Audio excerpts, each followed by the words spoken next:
하나님의 평화가 여러분과 함께하기를 주의 이름으로 축복합니다. 오늘 우리에게 주시는 하나님의 말씀은 마태복음 22장 31절부터 33절 말씀까지입니다.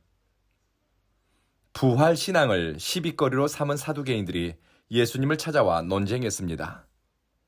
마음이 굽어지고 비뚤어진 사람은 하나님의 말씀을 들어도 삐딱하게 듣고 상황과 진실을 왜곡해서 해석합니다. 부활신앙이 자신들의 기준과 상식에 맞지 않는다며 웃음거리로 만들고자 하는 불량한 뜻을 가진 사람들입니다. 진리, 참된 하나님의 말씀이 죄에 길들여진 인간의 본성을 충족시키고 또 굽어지고 왜곡된 인간의 상식과 기준, 그리고 경험과 이치에 맞을 때 공감하고 따르는 것이 아닙니다. 본성이 교만하고 어리석은 사람은 진리를, 하나님의 말씀을 자신의 틀 안에 가두고 또 맞추려고 합니다. 교회는 오래 다녀도 이 사람들의 생각과 의식에는 변화가 없습니다. 말씀은 듣고 읽는 것 같은데 늘 자기중심적이고 어리석음이 눈에 가려 생각과 의식이 흑암에 사로잡혀 있습니다. 그러니 믿음의 진보가 더디고 생각의 발전이 없지요. 예수님은 나를 따르는 자는 어둠에 다니지 않고 생명의 빛을 얻는다 말씀하셨습니다. 들려오는 말씀으로 자기 마음을 기경하고 깨달아지는 말씀으로 생각과 선택을 만들려는 의지와 태도는 우리를 진리에 뿌리내린 삶을 살게 합니다. 사두개인들도 성경을 읽었지만 그들은 자신들이 가진 상식의 틀에 하나님의 말씀을 가두었습니다. 부활신앙은 저절로 생기는 것이 아닙니다. 하나님의 말씀을 겸손히 읽고 듣고 진리를 깨달으면서 진리의 실체인 예수 그리스도와 인격적 연합을 통해 갖게 됩니다. 하나님의 능력과 일하심을 현실 세계에서 일상에서 경험하고 누리면서 신앙의 표대를 죽음 너머로 다가오는 하나님 나라에 고정합니다. 참된 부활신앙은 바른 성경에 대한 이해, 진리에 뿌리내린 삶, 그리고 하나님에 대한 깊은 이해와 사랑의 소통을 통해 성장합니다. 사두개인들은 세상 이치에는 눈 밝았으나 하나님의 말씀의 참된 의미와 또 죽은 자를 살리시는 하나님의 능력에 대해서는 무지했습니다. 다 아는 것 같고 내 생각과 판단이 이치에 맞는 것 같지만 우리 지식의 한계, 경험의 한계를 인정하는 겸손함이 진리를 깨닫는 마음밭입니다. 그리고 주님의 말씀에 귀를 기울이면서 내 안과 밖이 진리로 세워지기를 원하고 바라면서 뜻을 세워 살다 보면 하나님의 다가오심, 하나님이 일상에 임재하는 신비를 깨달아 알게 됩니다. 부활 생명은 장가가고 시집가고 혈과 육, 우리가 아는 사회적 관계 안에 제한받지 않습니다. 사두개인들이 예로 들었던 결혼관계, 부부관계, 이것은 완벽한 관계가 아닙니다.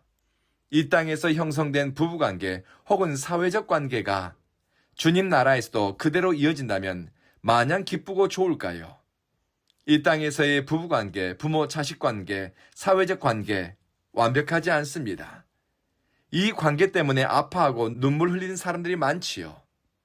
외적인 요인이든 내적인 이유든 금이 가거나 상처 입기 쉬운 관계들입니다. 하나님 나라에서 형성되는 관계는 불완전하거나 깨지기 쉬운 관계가 아닙니다. 부활체를 입은 성도들, 하나님의 능력으로 사망을 이기고 영생으로 다시 산 성도들은 천사처럼 영광스러운 모습으로 하나님 나라에 참여합니다. 하나님과 막힘없고 제한 없는 사랑의 소통 안으로 들어가지요. 이 관계는 사회적, 육체적, 정서적 관계를 넘어서는 초월적이면서도 신비로운 영광스러운 관계입니다. 이 일을 이루시는 분은 살아계신 하나님입니다. 예수님은 하나님은 아브라함의 하나님, 이삭의 하나님, 야곱의 하나님이시라. 하나님은 죽은 자의 하나님이 아니라 산 자의 하나님이시다 말씀하셨습니다. 성서학자들은 하나님은 산 자의 하나님이시다, 이 구절을 이렇게 해석합니다. 하나님과 현재 인격적 관계를 맺고 있는 사람이 바로 하나님의 영원성에 동참하는 사람이라는 것입니다. 아브라함, 이삭, 야곱, 이들은 하나님에 대해 알지 못하고 깨닫지 못하는 시대에 하나님의 부르심을 듣고 응답한 사람들입니다. 소명을 쫓아 순종하는 순례자였고 가는 곳마다 예배를 선택한 예배자들이었습니다. 자신들의 인생을 하나님의 선하심과 인자하심에 내맡기는 선택을 한 믿음의 사람들이었습니다. 하나님과 인격적 관계, 온전한 신뢰가 있어야 예측할 수 없는 상황 속으로 자신의 삶을 던지는 선택을 할 수 있습니다. 산자의 하나님은 또 다르게 읽으면 하나님과 연결되고 하나님과 소통하고 하나님과 인격적 신뢰 가운데 있는 사람이야말로 살아있는 사람이라는 것입니다. 누가 살아있는 사람인가? 생물학적으로는 살아있는 세포, 물질 대사가 일어나고 항상성을 유지하고 자극에 대해 반응하는 존재이고 의학적으로는 호흡이나 심장 박동이 있어야겠지요. 그런데 믿음의 영역, 하나님과의 관계, 즉 영적 세계에서 정의하는 살아있는 사람이란 하나님과 인격적인 관계 안에 있는 사람, 하나님과 사랑의 이어짐 속에 있는 사람입니다. 예수님은 나는 하나님의 명령은 영생인 줄 아노라 말씀하셨습니다. 하나님의 말씀이 들려오고 하나님의 말씀을 따라가는 선택에서 생명의 풍성함, 영원한 생명의 길을 보았습니다. 죽음은 제국의 황제도 극복하지 못했습니다. 천하의 거부라도 영원한 생명을 얻지 못했습니다. 죽음은 인간에게는 영원한 한계요 넘어설 수 없는 종말입니다.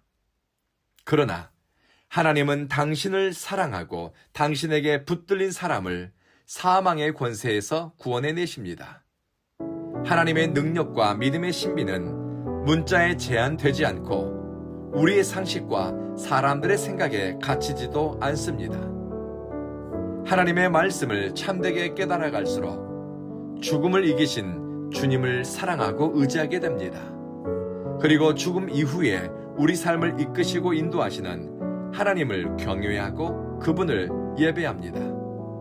하나님을 바르게 알아갈수록 우리를 영원한 생명에 참여하도록 초대하시고 사회적 구속, 유한한 관계와 정서적 한계에서 끌어내 영원하고 온전한 완전하면서도 궁극적인 삶을 주신 하나님을 사랑하고 그분을 신뢰하게 됩니다. 사랑하는 성도 여러분, 부활신앙은 내세에 대한 정보가 아니라 오늘 하나님과 맺는 사랑의 관계의 결과입니다. 기도하겠습니다. 자비하신 주님, 살아계신 하나님께 우리의 현실과 다가오는 시간들, 예측할 수 없는 상황들을 내어 맡깁니다. 우리 일상 속으로 임재하는 하나님을 사랑하고 신뢰하게 하소서. 하나님의 능력으로 크고 작은 문제를 넘어선 기억과 경험들을 통해 하나님께 견고히 붙들리게 하시며 진리를 듣고 배우는데 겸손하게 하소서. 내 생각과 논리, 가치관과 경험 안에 하나님의 능력과 진리를 가두려는 오만함을 버리게 하시며 늘 학생의 마음으로 배우는 데 진실하며 주님의 도우심을 구하며 살게 하소서. 사랑하는 주여, 우리 온 교회를 긍휼히 여기시어 하나님의 성령이 우리 예배 가운데 임재하소서. 예배자로 주님께 향하는 이들의 안과 밖이 새로워지며 새로운 가치와 삶의 목적이 동기가 되어 결단하고 헌신하게 하소서. 사랑의 연대가 일어나게 하시며 다들 겸손으로 허리를 동이니 서로의 삶에서 십자가를 진 그리스도인의 참된 모습을 발견하기 원합니다. 오늘도 우리 생각을 지키시고 마음을 새롭게 하시며 우리의 걸음을 인도하시기를 예수님 이름으로 기도합니다. 아멘.